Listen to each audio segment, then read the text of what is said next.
Moi everyone and welcome to Finnish Plate. Glögi or mulled wine is an essential part of Finnish Christmas. There's a lot of recipes online. You can make it with red wine, white wine. You can serve it hot. Some people even serve it cold. I have here a couple different variations of glögi. I have here very traditional red wine version, which is red wine with spices in it. Maybe a little fortification. I have here a white wine version with spices, again, Christmassy spices. We're talking cinnamon, maybe some cardamom, some anise, some cloves, things like that. The choice is yours. And here I have one that's made not with wine, but with black currant juice, apple juice, and spices, and a little fortification. But if you really don't feel like making it yourself, you can of course go to the store and buy it yourself too. IKEA carries it, maybe your local liquor store too. So many times glögi is served with some raisins, maybe a couple pieces of almonds on the bottom. So I'm going to put a couple of these raisins that I fortified with some cognac. So then I'll just pour over some of my glögi on top of them. So because this is non-alcoholic, but these are alcoholic, so it'll be mildly alcoholic. And then you just add a spoon to mix and you're ready to go. First, before we get to the actual glögi, let's make some raisins that you can put in your little glögi mug. I'm going to take some raisins and then just put them in my little container over here. Maybe this will be quicker. Like that. So now we're going to add some alcohol here. You could certainly use just plain vodka. You could use rum, maybe spiced rum. You could use whiskey for sure. A lot of times in Finland, what's used here is this drink called jaloviina, which kind of has a cult following. But obviously it's not really available in the US. But you could certainly make something kind of like jaloviina if you have some cognac and some vodka. So let's do that. So I'm going to measure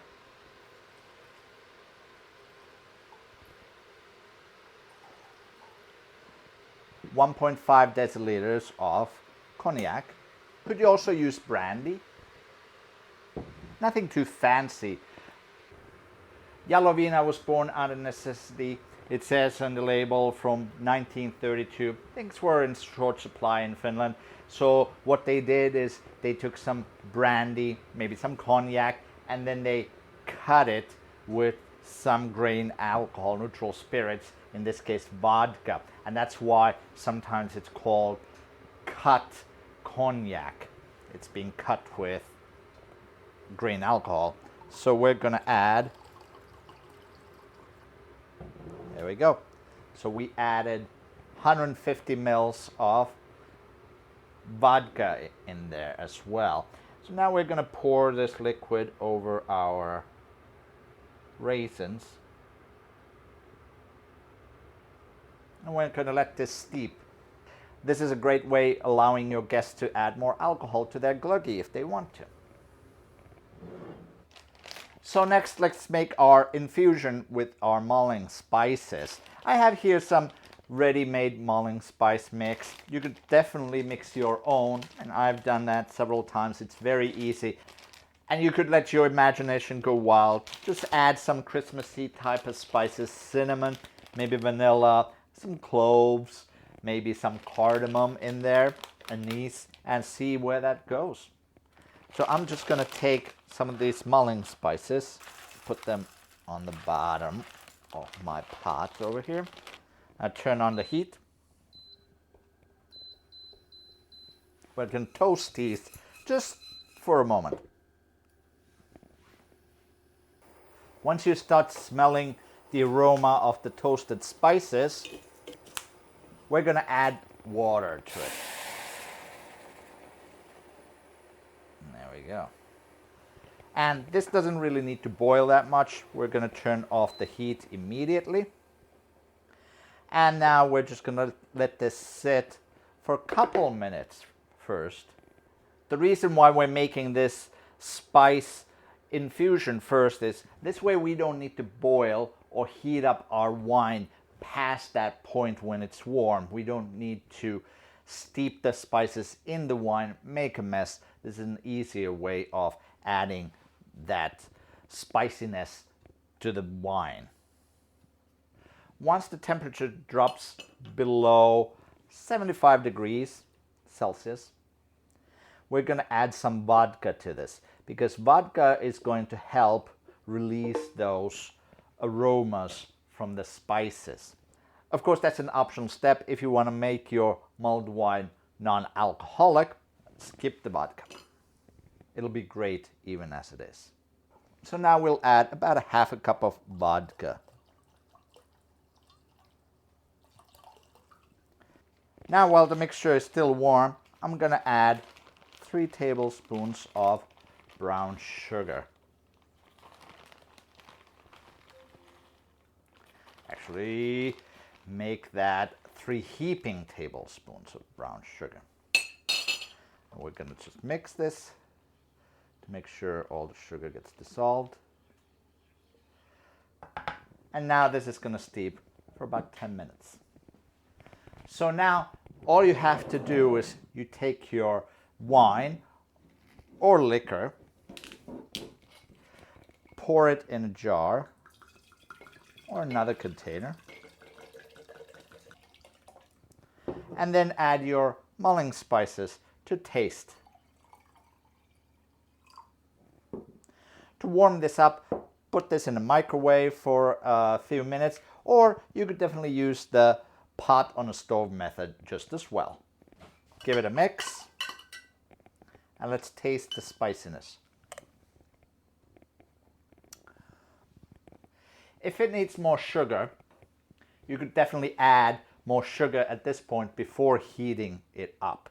So this way you can adjust the sugar level based on what kind of wine or liquor you're using. The second option is you could use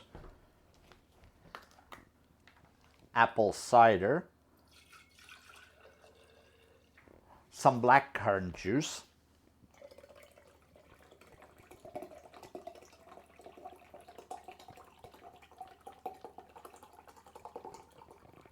some more of our mulling spices, and this one, add a little bit of vodka.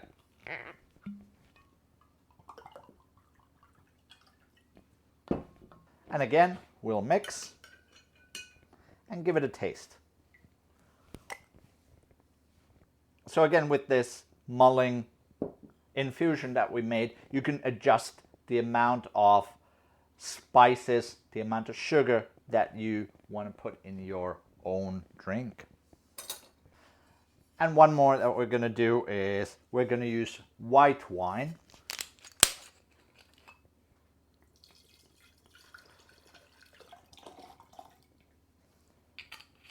Our mulling infusion, and a little bit more of the cognac.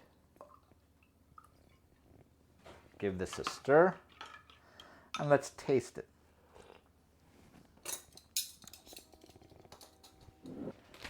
Now I feel like all these could use a little bit of sugar, so I'm going to add more sugar to each one of these.